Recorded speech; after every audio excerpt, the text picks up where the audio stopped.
You're flying a very interesting airplane, the E-8C JSTARS. Can you tell me something about it, like general information? The JSTARS is a ground reconnaissance aircraft that has a battlespace management role. And what we do is we basically orchestrate aerial combat for airborne targets against ground targets. It's based on a 707 airframe, which is, as we know, very old. What's the age of this particular aircraft? This airplane is nearly 50 years old, and it has a lot of flying hours on it. And what I really relate it to is it is very similar to an old truck that if you maintain, it can haul around a very expensive radar very well. So it's a very efficient airplane, and it was built to such a standard that it's very capable and it serves the Air Force well. So, the philosophy of surveillance is not purely satellite-based, it requires planes. Why are planes, especially the 707, like applicable more than satellites in a battlefield? Or well, the beauty of a manned platform is you can decide where you want to put it and you can move it there rapidly. And any kind of manned platform also gives you the human intelligence to go ahead and interact with the information it provides and react quickly. So by having a manned airplane that is essentially a wired office, you can essentially put it anywhere in the world in 24 hours and accomplish the mission.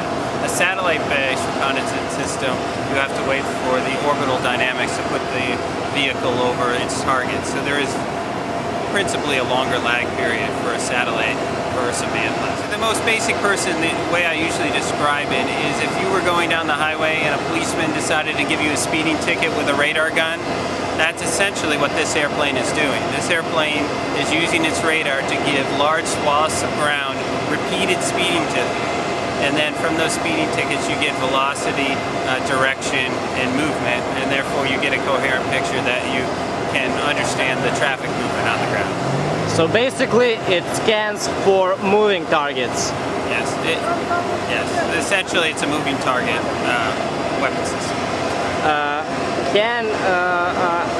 What are like resolutions, not to go any specific, but can it spot like small jeeps or tanks? Yeah, this is an area where you're starting to get into the classified realm.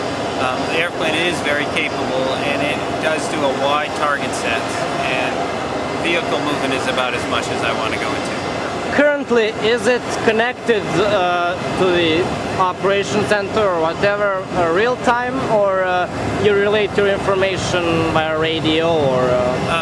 Both that area, you can do it in a lot of ways. You can do networks and you can do it on board, and those are realms that are very situational dependent, and it just depends on the architecture with which the platform is employed. So your mission profile basically is to fly orbits very, very high. Are you a standoff platform? You are not above the danger zone to... Your question is essentially, the airplane has a good look rate, and it is meant not to fly inherently over enemy territory, but look into and do direction to airplanes that are more capable of handling those threats. So yes, we do stand off from threats. You are equipped with the refueling system or not? Yeah, it's a boom refueling system capable airplane, and that is a normal skill that most Air Force pilots on a number of airplanes have. Pilot-wise, is it different than like any other variants of this wide-body aircraft, like when it has its sensors and the mission equipment? Is it different to fly? It is very similar to a baseline aircraft. It has some aerodynamic changes due to the radar and the antennas on it that you have to deal with, but fairly easily any transport pilot can learn how to fly the airplane. How many of JSTARS is currently in the Air Force inventory? There's nearly 20 aircraft in the inventory. Yeah, so what about the upcoming diversification with unmanned vehicles like the Global Hawk? Will they ever be as capable as, for instance, this platform, or The difference between a JSTARS aircraft and UAVs is essentially its field of view. This airplane is capable of looking at large swaths of land, where most UAV-based have a much smaller sensor field of view. So it's a simple area where we usually describe it, we're able to look in a haystack and find all the needles. And then we let the UAVs identify and track the needles. What is your crew number on a typical mission? Crew number is variable.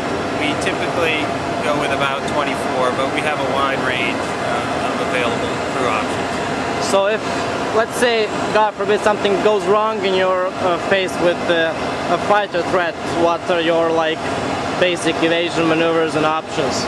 That's probably getting into the classified realm there. Yeah. The airplane is very capable of protecting itself. Even if it has no fighter cover, That's correct. Yeah. All right.